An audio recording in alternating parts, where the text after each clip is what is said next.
चलिए जानते हैं झारखंड की 25 बड़ी खबरों को सिर्फ 10 मिनट में। लेकिन उससे पहले वीडियो को लाइक और चैनल को सब्सक्राइब जरूर करें।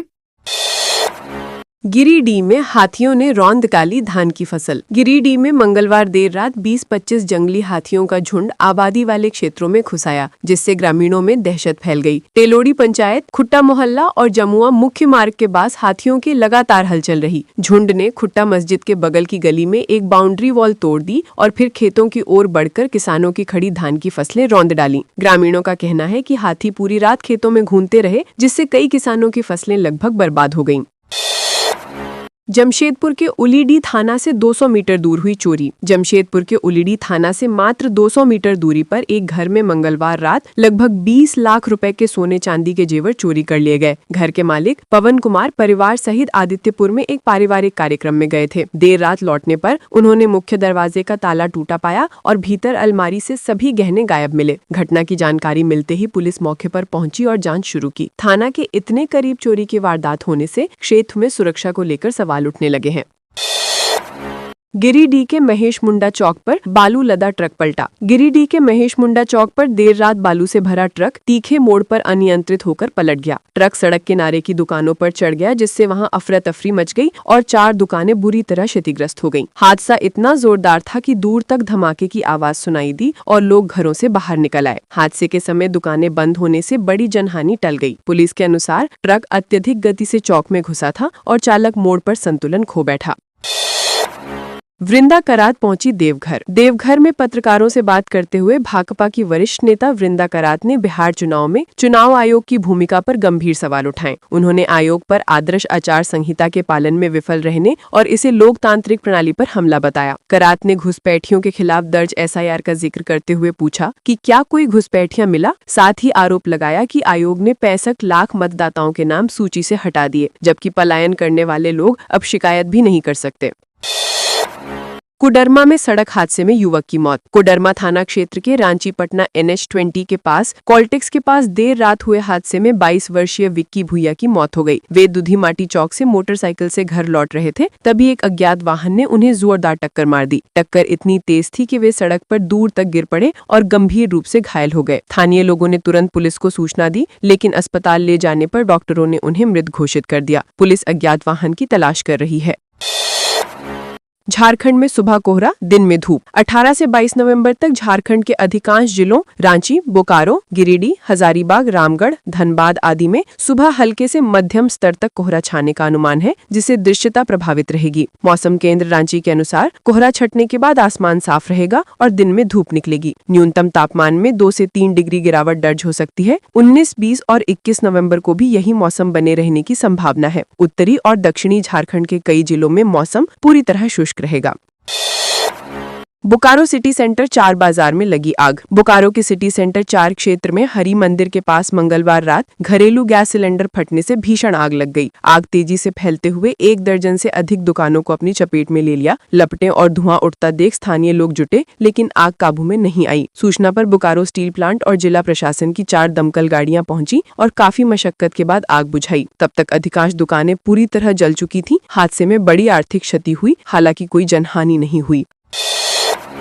हजारीबाग में 20 लाख रुपए फिरौती अपहरण कांड का हुआ खुलासा। हजारीबाग पुलिस ने ताटी झरिया क्षेत्र में 20 लाख रुपए की फिरौती के लिए किए गए अपहरण मामले का खुलासा करते हुए एके गैंगवार गिरोह के 2 अपराधियों अरुण मंडल और रोहित महतो को गिरफ्तार किया है। अपहरित मुंशी गोपाल कुमार को सुरक्षित बरामद कर लिया गया। पुलिस ने आरोपियों से 2 देसी कार्बाइन, जिंदा कारतूस, मोबाइल, बैग, वर्दी और 2 मोटरसाइकिल जब्त की। घटना 6 से 7 नवम्बर की रात की हुई थी, जब मायापुर स्थित पोल्ट्री फर्म के मुंशी का अपहरण कर फिरौती की मांग की गई थी। गांजा के साथ भूपेंद्र सुपरमार्केट का निदेशक गिरफ्तार। पलामू पुलिस ने गांजा तस्करी के आरोप में भूपेंद्र सुपरमार्केट के निदेशक भूपेंद्र चौधरी को गिरफ्तार किया है। पुलिस ने उसकी स्कॉर्पियो से 1.490 किलो गांजा बरामद किया। सूचना पर पड़वा थाना पुलिस ने NH-39 पर वाहन चेकिंग अभियान चलाया और गाड़ी को रोककर तलाशी ली। SP को मिली सूचना के अनुसार कुछ लोग औरंगाबाद से मेदिनी नगर की ओर मादक पदार्थ लेकर आ रहे थे। जाँच में गांजा मिलने पर भूपेंद्र को गिरफ्तार कर लिया गया। पुलिस मामले में आगे की कार्रवाई कर रही है। बरही ज्वेलरी लूटकांड 24 घंटे में सुलझी। बरही थाना क्षेत्र में 16 नवंबर की रात हुई ज्वेलरी लूट की वारदात का पुलिस ने 24 घंटे में खुलासा कर दिया। बरही चौक स्थित जय माता दी ज्वेलर से लूटे गए करीब 1.5 करोड़ रुपए के आभूषण बरामद कर 3 अपराधियों को गिरफ्तार किया गया। मुख्य आरोपी धनंजय चौधरी का लंबा आपराधिक इतिहास है। घटना रात के 9 बजे हुई जब दुकान मालिक 4 बैग में जेवर कार में रख रहे थे। इसी दौरान 2 बाइक पर पहुंचे 4 हथियारबंद अपराधियों ने हवाई फायरिंग कर कार का शीशा तोड़ा और सभी बैग लूटकर फरार हो गए। गुमला में पति से विवाद। गुमला जिले के भरनो थाना क्षेत्र स्थित लेको टोली में 32 वर्षीय प्रेमल महिला पूनम कुमारी ने फांसी लगाकर आत्महत्या कर ली। ये उसका दूसरा प्रेम विवाह था। मंगलवार सुबह पुलिस ने शव को कब्जे में लेकर पोस्टमार्टम के लिए सदर अस्पताल भेजा। परिजनों के अनुसार पूनम का अपने पति मुन्ना से विवाद हुआ था, जिसके बाद वे गुस्से में कमरे में गईं और दरवाजा बंद कर लिया। उन्होंने पंखे में दुपट्टा बांधकर फांसी लगा ली। घटना से परिवार में शोक का माहौल है और पुलिस मामले की जाँच कर रही है। गोड्डा में हथियारबंद 5 अपराधी गिरफ्तार। गोड्डा पुलिस ने डकैती की योजना बना रहे 5 अपराधियों को गिरफ्तार कर हथियार, जिंदा कारतूस और मोबाइल जब्त किए हैं। सभी आरोपियों को न्यायिक हिरासत में भेज दिया गया है। एसपी मुकेश कुमार को सूचना मिली थी कि 8 से 10 अपराधी कुर्मीचक के मरघट्टी इलाके के पास सुनसान जगह में डकैती की तैयारी कर रहे हैं। सूचना पर पुलिस टीम पहुंची और छापेमारी कर 5 लोगों को दबोच लिया। पुलिस का मानना है कि ये गैंग क्षेत्र में कई वारदातों की तैयारी कर रहा था। पलामू में बाइक चोर गिरफ्तार। पलामू के छतरपुर थाना क्षेत्र में मोटरसाइकिल चोरी के मामले में पुलिस ने एक आरोपी को गिरफ्तार किया है, जो बिहार के शराब तस्करों से चोरी की बाइक बेचने वाले गिरोह से जुड़ा पाया गया। मामला 31 अक्टूबर को तब सामने आया जब कर्मदेव यादव ने बाइक चोरी की शिकायत दर्ज कराई। जांच में पता चला कि बिहार से आए कुछ लोग क्षेत्र में बाइकों की चोरी कर रहे थे और उन्हें बिहार में अवैध शराब कारोबारियों को बेच दिया जाता था। पुलिस आरोपियों के नेटवर्क की जाँच में जुटी है।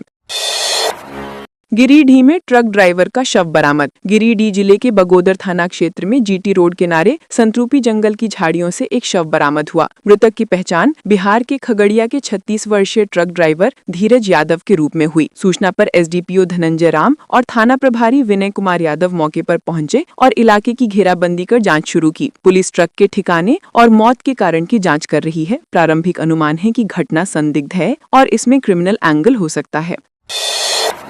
झारखंड विधानसभा नियुक्ति घोटाले की जांच पर हुई सुनवाई। सुप्रीम कोर्ट में झारखंड विधानसभा नियुक्ति घोटाले की सीबीआई जांच पर रोक हटाने संबंधी याचिका पर मंगलवार को सुनवाई हुई। कोर्ट ने सीबीआई से पूछा कि एजेंसी का उपयोग राजनीतिक लड़ाई के लिए क्यों किया जा रहा है। सीजेआई BR गवई और जस्टिस विनोद चंद्रन की पीठ झारखंड हाईकोर्ट के सितंबर 2024 के आदेश को चुनौती देने वाली याचिका पर सुनवाई कर रही थी। हाईकोर्ट ने सीबीआई जांच के आदेश दिए थे, जिस पर सुप्रीम कोर्ट ने 14 नवंबर 2024 को रोक लगा दी थी। अगली सुनवाई जल्द निर्धारित होगी।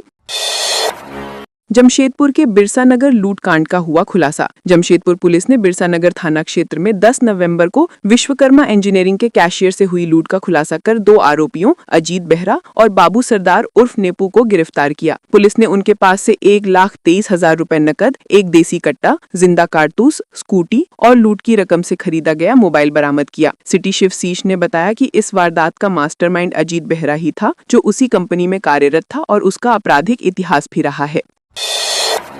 कोडरमा में तैयार धान पर गिरा 11,000 वोल्ट तार। कोडरमा जिले के जयनगर प्रखंड के कंजियाडी गांव में मंगलवार को बड़ा हादसा हुआ, जब खलिहान में रखी तैयार धान की फसल पर 11,000 वोल्ट का हाई टेंशन तार गिर गया। इससे आधा दर्जन किसानों कुलेश्वर राणा, कौलेश्वर साव, कुंती देवी, फूलमती देवी, सुंदरी देवी और पुष्पा देवी की फसल जलकर नष्ट हो गई। किसानों को लाखों रुपए का नुकसान हुआ। ग्रामीणों ने बताया कि हादसे के समय खलिहान खाली था, जिसके कारण कोई जनहानि नहीं हुई और एक बड़ी अनहोनी टल गई। विभागीय जांच शुरू कर दी गई है।